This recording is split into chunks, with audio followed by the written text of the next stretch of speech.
Welcome back to the month of April. This is going to be your first week, and this is your weekly outlook for the 3rd to the 7th of April 2023.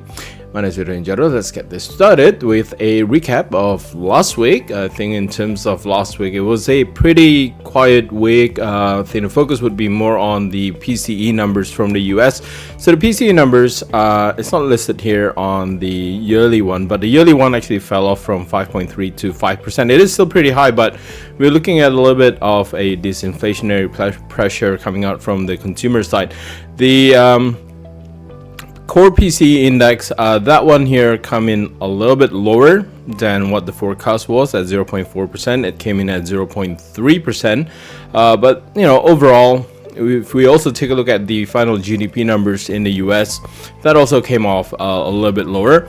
The year-on-year GDP numbers came off really low, from 6% down to 3.3%. Quarterly GDP numbers misses the forecast by just 0.1%, but we're looking at a little bit of a slowdown in the US economy. And just to add into that, this is the weekly outlook. We had the ISM manufacturing PMI numbers coming out from the US overnight. That again also missed a lot of the expectation. Flash PMIs was a little bit higher, coming in at 49, but the ISM manufacturing PMI numbers, which is more of the official numbers, it is a little bit lower at 46.3. Expected forecast was a drop to just 47.5%. So it is a really huge miss from the US economy at this point in time. So I think the numbers are the surprisingly good numbers in January. Right now, if we take a look at the end of the quarter, it is starting to show that it is not as good as what the market was thinking about in the month of January. Also, I think the key driver for this week, we had that huge movement in oil on Monday, because we've got the OPEC cutting supplies by 1.16 million barrels per day.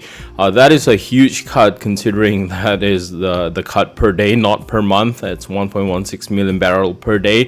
So we have seen a huge jump in oil, but we'll talk more about that later on.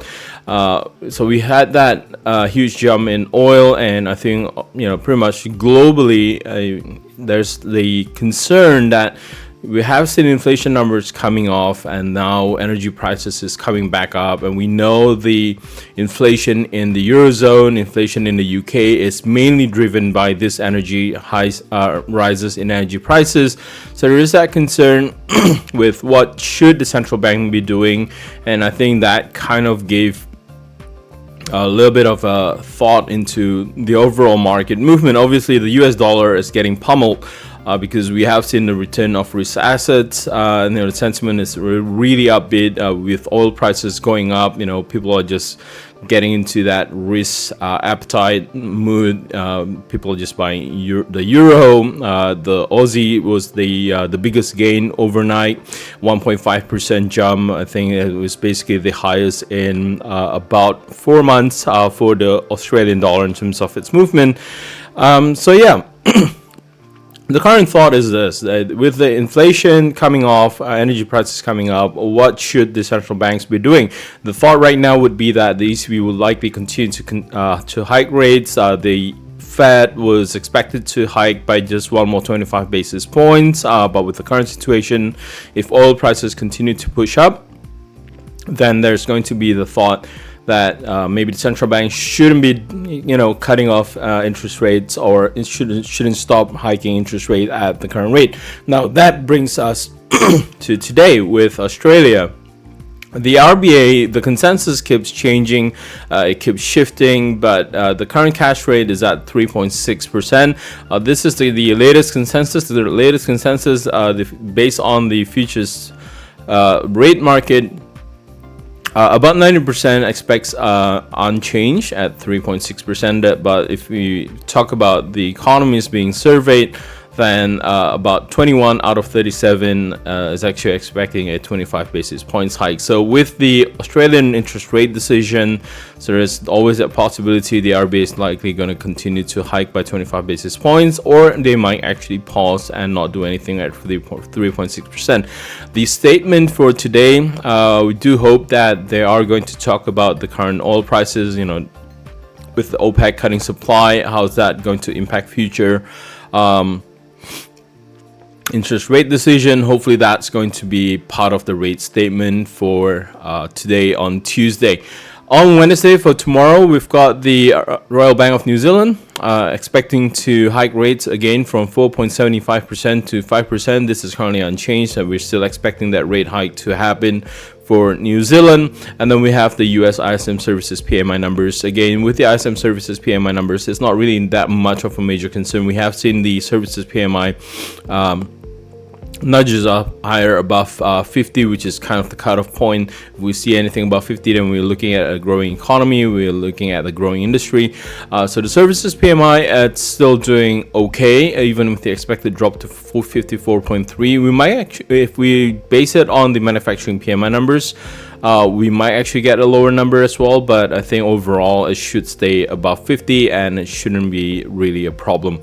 And we have the ADP NFP number. Usually this is not really a concern, but with this week it is a little bit unique because we know it's Good Friday, right? On Friday, so market is going to be a little bit quiet, especially coming on Thursday. I think starting on Thursday, volume and liquidity is likely going to shrink. I think we might actually see a little bit of an increased volatility in the market as well, especially if we start the week with such a huge volatility, especially coming off from the oil market there. So the ADP NFP numbers, if we take a look at the ADP NFP numbers, expected to come in at 200,000, 208,000. Previously it was 242,000. So this one here could again create a little bit of volatility just because it is going to be a thin market to trade just this week. We've got the Canadian unemployment rate numbers also expected to jump up higher from 5% to 5.1%. Friday, even though it's Good Friday, the NFP is still scheduled, right? Expecting a 237,000. Previous number was 311. The previous month was 500,000. So we are looking at still gains in the employment side, but we're looking at more of a normal number. Anything above 250,000 would be a surprise upside to the NFP numbers. Unemployment rate jump up from 3.4% to 3.6% last month was a concern, so I don't know if that trend is going to continue, but for the current consensus it is likely going to remain at 3.6%. Okay, so let's just jump into the dollar index. We can see the dollar index here being pummeled, being pressured, but if we take a look at the key levels remain 102 and 101.50 remains as the immediate support for the dollar index at this point in time. It is stabilizing at currently. If we see any move above 102.50, then we're likely going to track a little bit higher towards 103, 103.50 on the dollar index. But right now, in terms of the floor, we're focusing on the 102 level.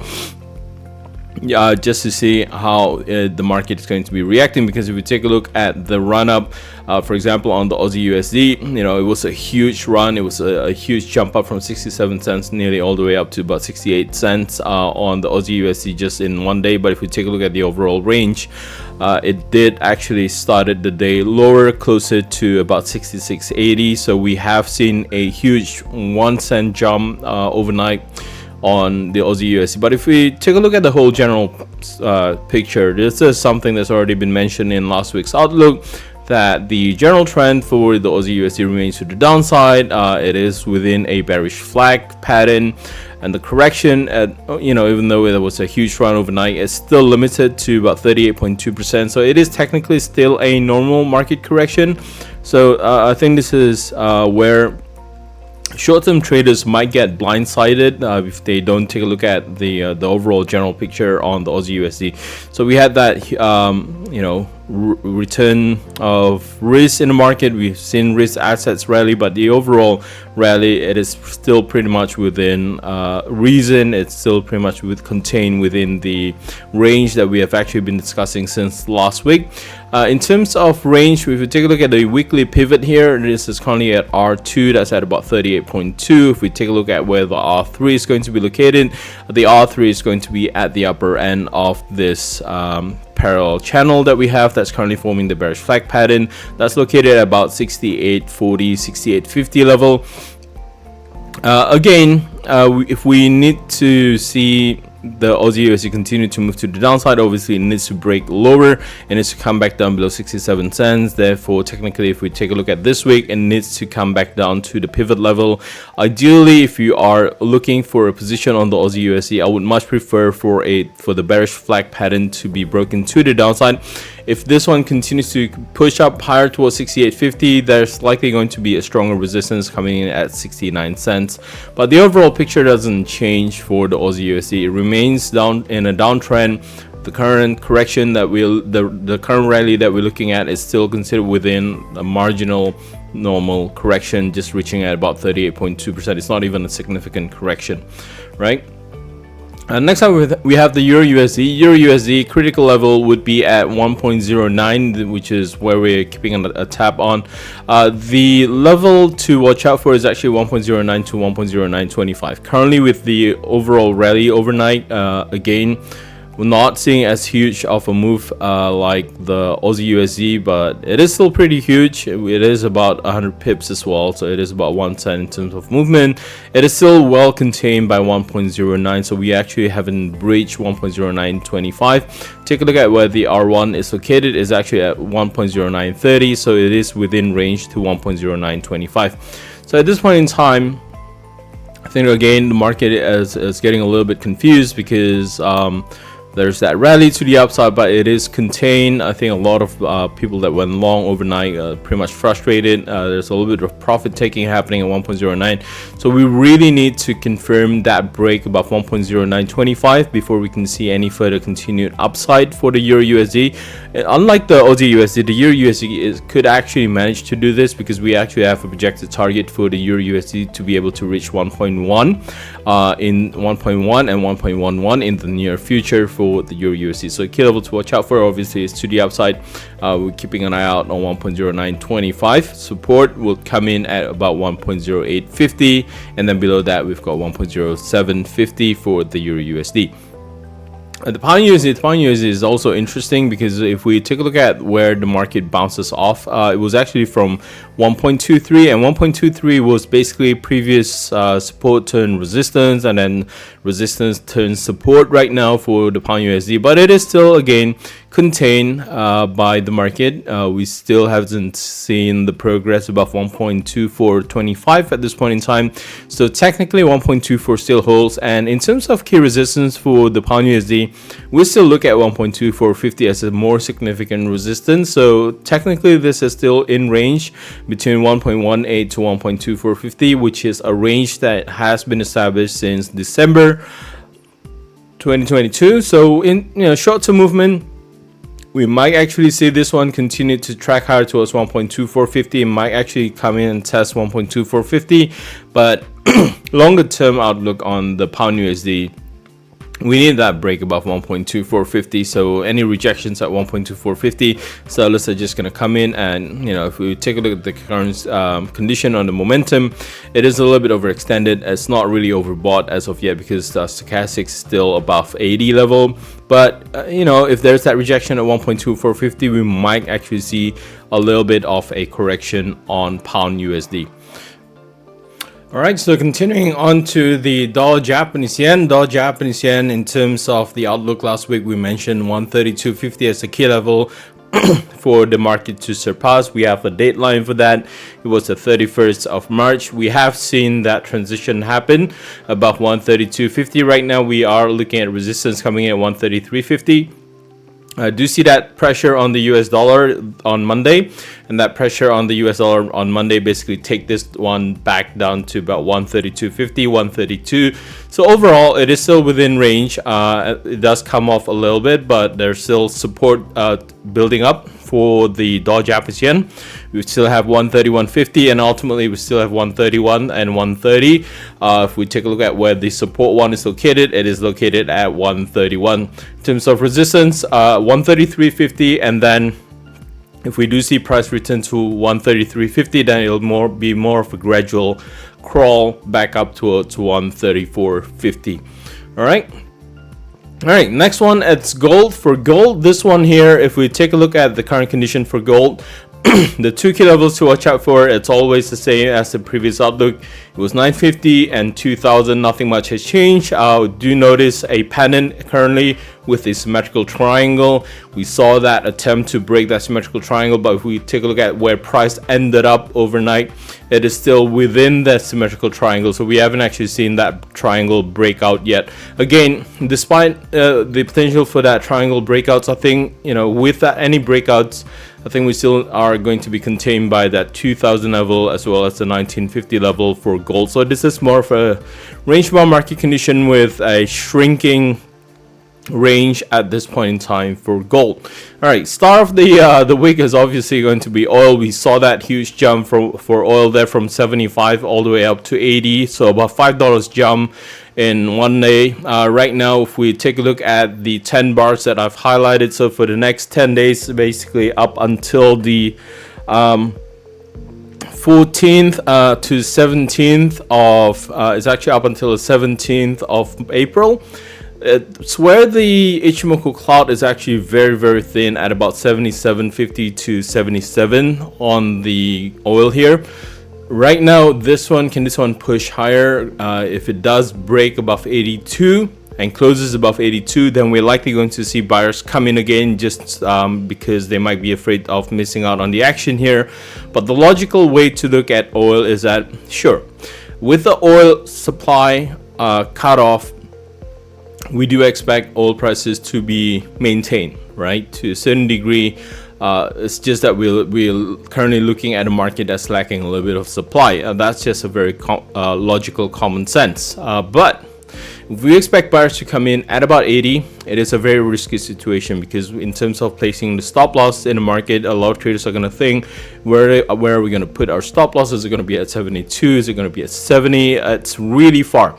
So the logical way to tackle oil, if the market has some common sense, we'll actually see that pullback happens towards 77.50, 78, 77, that range between 77 to 78. We see price building up support around that level, then that's where we're anticipating a lot more buyers to come in. So we're expecting a little bit of a dip, and then buyers are going to come in and buy that dip. So there's two potential scenarios. One, we continue to break higher on oil at about 81, 82. Buyers are going to jump in again and push it up higher.